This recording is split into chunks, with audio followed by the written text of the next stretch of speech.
You're likely familiar with the Exodus story of how God led the Hebrew slaves out of Egyptian captivity to the Promised Land.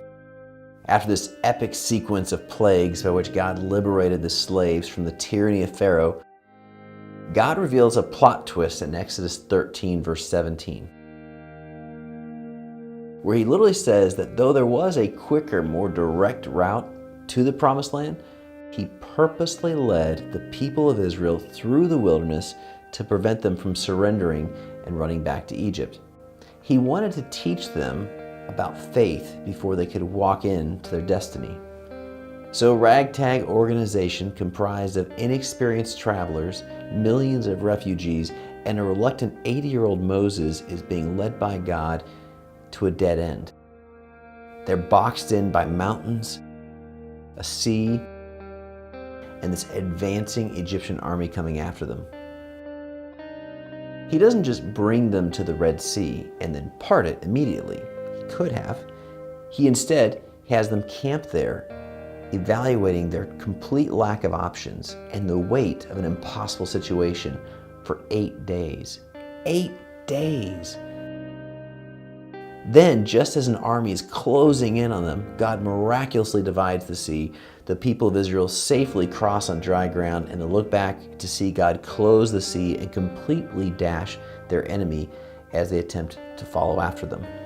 The gravity of the story is more than just that they experienced deliverance, but it was in how God led them there and through there.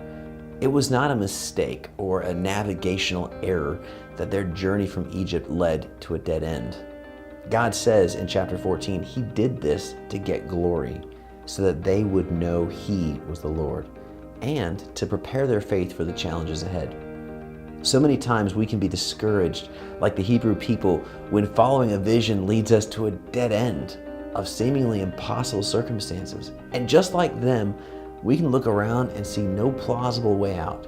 In Matthew 19, Jesus was talking about living by faith, being sold out, not letting anything hold you back. And His disciples were feeling discouraged by just how radical it all sounded. And they confronted Jesus and they said, geez, who can do that, really? And Jesus responded, with man, this is impossible. But with God, all things are possible. Our weaknesses are not deficiencies in God's economy. It's okay to say that we can't, doesn't mean that He won't. Oftentimes, these deficiencies in our life or circumstances are there by design.